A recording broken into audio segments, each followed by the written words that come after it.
দেখুন আমরা সমুদ্র থেকে কত দূরে, তারপরেও এটার ভিতরেও পানি উঠছে। ঠিক আছে, আমরা যাইতেছি মূলত হরিণ দেখার জন্য।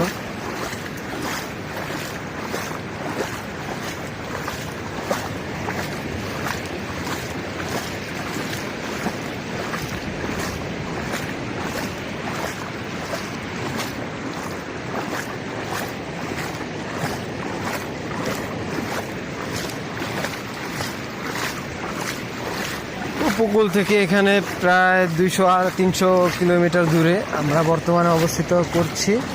তো দর্শক, আমরা জানি না যে এখানে আমাদের জন্য কি ওয়েট করছে। এই যে এখানে দেখতে পাচ্ছেন গরুগুলো, এগুলো মানুষ এখানে পালে। ঠিক আছে,